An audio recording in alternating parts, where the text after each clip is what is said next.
Hello. So Sarah's back up here again, but we are the two lead investigators on this. It's an AHRC network project. Again, it's only really just started, so we're very much looking to flag to you what the general theme is, where it came from, a little bit about the very first meeting we've had, but we would be very interested to hear your thoughts, your comments, your ideas, your questions, because we've still got plenty of time to feed it into the project. So this is a really good time for us to be presenting it. So the project's been running technically since October, but we had our first meeting just last month, just here actually, right here in this building. So the theme of the project is that, so how dance and human-computer interface design methods can inform and interrogate each other through engagement with the generative possibilities of error and ambiguity. And actually we've added a whole load of other words on the end of that, which we'll come on to in a minute. It came initially from human-computer interface design, so HCI, but actually we've become more engaged with human technology interface and its experiences and designs, and the range of people that we have sort of reflects that broader interpretation of the sort of starting theme. So it's an 18-month project. We've had that first workshop laboratory in Coventry, and I think Sarah said in her last presentation, if you're going to have a meeting, choose somewhere really great to have it. So here we are.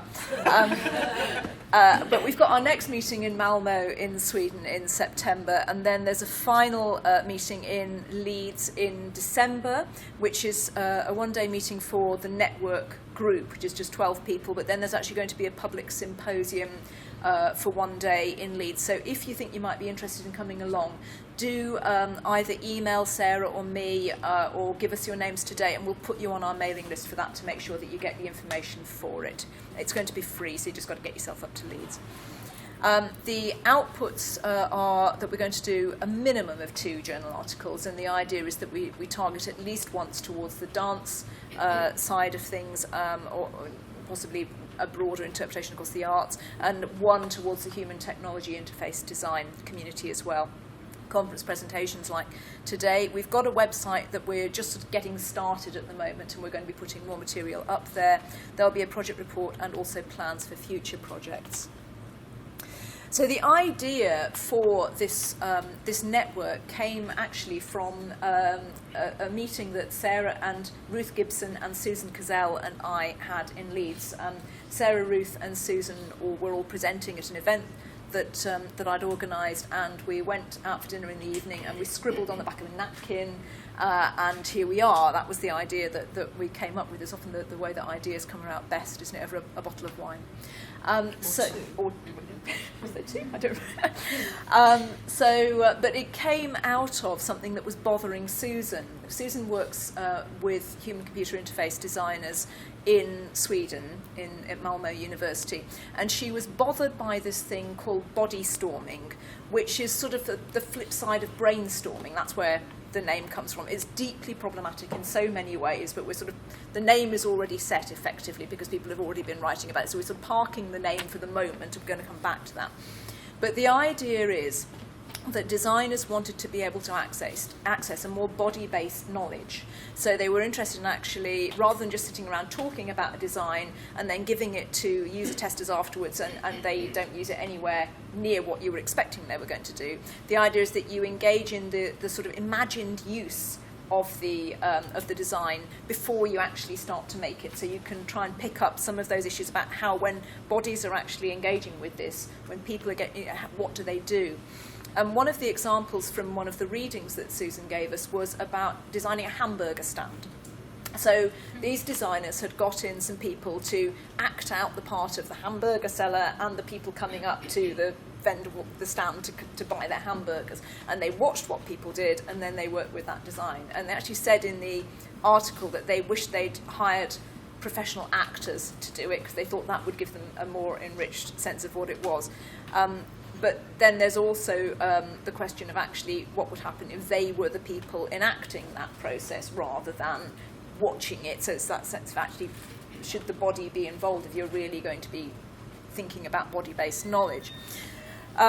What Susan talked to us about was actually if you're going to access that fuzzy, sort of partially visible knowledge that's engaged in the body, then are we problem solving or are we problem seeking? And some of her students were engaged in some of this body storming practice, and they were sort of opening this up. Actually, do we need a hamburger stand? Do we need to completely rethink the way in which we eat food on the streets? Is that, what if we're engaging with this at a bodied level, what kind of knowledge can we generate?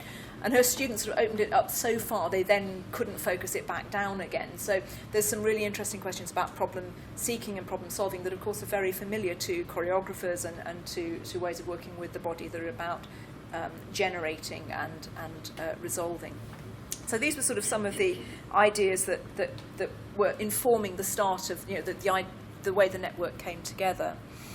And as I said, we got a range of people from many different disciplines that engage with technology and, in different ways. Some of them coming from the arts, some from other backgrounds. So you've got at the top of the list there, you've got myself, Sarah, Ruth and Susan all coming from dance in technology. We've got Bruno Martelli, who is Ruth Gibson's working partner and who's sort of got a bit more of that computer programming side of things. And then we've got John May from psychology and computing. We've got Graham Earle from archaeology and computing. Rory O'Connor deals with robotics and rehabilitative medicine. Nicola Salazar-Sutil deals with cultural theory and digital movement. We've got Helen Kennedy from digital media sociology. Olivia Haas is based here at Coventry as well, and he's an engineer working with applied control systems. And Temi from Malmo, sort of art history and augmented reality. So a real range of ways of engaging between body and technology that we're bringing into the room to ask these kinds of questions. And we all got together and this is what we did. This is what we did. Well, we did some of that, and as you can see, some of it was working and some of it was a little more social, but all of it, of course, is networking, very important networking. But actually what we did most of, and this was what the most interesting thing for us was, is that we spent most of the time in this room, not with chairs, but moving. And that was also, we were a little nervous about this. We, of course, were very clear to everybody who turned up that this was going to involve moving, and they were expected to be able to move in a studio context. And it's interesting when you make that clear, but still people come and some of them came and said, "Oh, you mean I've got to take my shoes off?" I know. So it was a very. We felt it was a bit risky, but of course it was very clear to them, and dance is the point of departure anyway. And we spent a wonderful few hours in here on both days, where Ruth led movement sessions that were primarily around Skinner releasing. Well, they were Skinner releasing technique orientated movement sessions, and we had a great time, didn't we? It was actually fantastic. And some of those early, slight apprehensive sort of feelings were quickly eroded, I have to say. And everybody was I think, found that experience really energising. It's stimulating, and it led into some really interesting conversations. Not least because, of course, Skinner releasing technique, for anybody who knows Skinner releasing technique, of course it allows for, it's improvisational in nature, but it's also based on quite a clear kind of set of image processes and graphics, and so Joan Skinner's technique is quite prescriptive in a way. So we were working very clearly within the code of Skinner's technique, which, although it does, of course, allow for everybody who's moving in that space to work through their own movement potential and find their own movement potential. So that stimulated a lot of conversation, as you can imagine. We didn't actually throw them in the studio, first of all, I have to say. We did some discussion, first of all, where people were sharing their own experiences of this notion of error and what error might mean for them in their work. And at that point, we talked about a lot of the other terms, which we'll show you in a moment. But we spent a fair bit of time in the studio. We then went back and reflected on that. We then went and had a nice meal and talked a bit more about that. And the image you saw earlier, actually, was an error image from the dinner. From the pub. From the pub. Yes. Okay. So we even created some artwork out of the network. And so a number of things came out of that. So because everybody was talking from their own perspective and their own experience of how they think about error, a number of... we talked a lot about the body, of course, and the difference between the body and human, it being different. And those are some of those words that we came up with. We also discovered, because we were rather excited by the idea that we could create a whole new theoretical paradigm called errorology, but somebody's already done that. No, there's Errorism. Errorism and errology exists, so unfortunately we can't claim that one. But a number of really lovely words sort of started to emerge, so we tried to capture some of these that are all related to these sorts of questions that we're asking about the work we do. And fundamentally, you know, at the root of this, I suppose, is the idea that error is something which dictates some kind of failure or something that has gone wrong, and error as being something which is creative or generative. So if you think about that as two divergent ways of thinking about error, and that characterised a lot of our conversations. So just to give you some examples,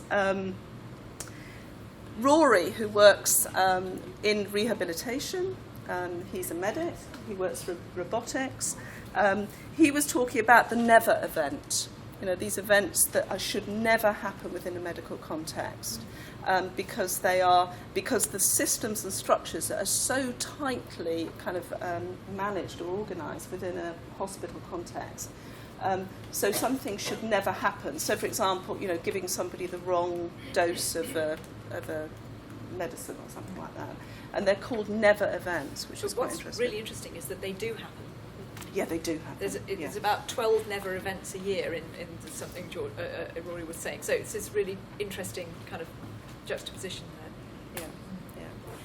And Olivier, who was talking about the idea that you build in some capacity for error within constructing rockets. So if he's building a rocket, in order for there to be, he talked about the wobbly rocket, because you need to be able to build in correction systems at the point of takeoff for it to actually succeed. So there's a sort of level of acceptable error.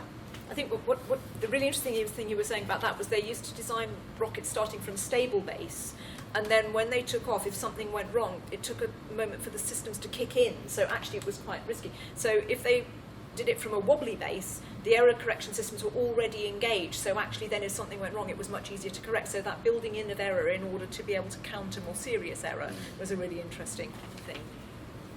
And we had lots of examples like that. Yeah, loads of them. Which really fueled us, I suppose. But ultimately, what was so interesting was the way in which everybody agreed that being in this space, in a space which was really about bodies moving, was very equalising. And they talked about it as being an opportunity to think of the body itself as a primary site of exploration, as support, sharing and discovery. But this idea that the body and the human is not the same thing, so that came up as well. So we've started to think more about what does the body mean in this context of error. So, back to you. Yeah, okay. So our next meeting then is, and you notice we call them workshop laboratories, it's very intentional, is in September in Sweden, and we're going to be looking at body storming in a little more detail. So we're going to be doing some workshops with Susan around the body storming methods, which we didn't do so much this time. But everything is coming back to movement. So people were very interested in the discussions about the codification of movement and what gets lost, the ambiguity that's built into movement and the things that are very difficult to capture and very difficult to access.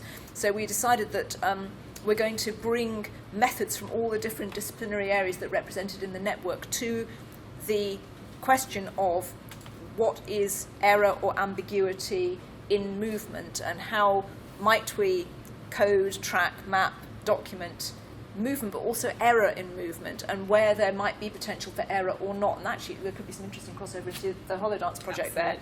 There, looking at the principles behind that and actually, you know, where is there error in those principles? And so these are the kinds of questions that we want to investigate. And we're also going to have a series of short workshops from the different members of the network looking at the specific methods that they use within their disciplinary area to work with error, ambiguity and glitch. So Rory's going to do a workshop with us based on the way in which physiotherapists work with stroke victims to recover movement in the UK, which is heavily based on an idea of normal movement, which therefore indicates that there is potential for error, and actually what does that do and how does that work and what's problematic about that. So there's going to be some really interesting ways of thinking about movement in other disciplinary areas that we're planning to bring into that.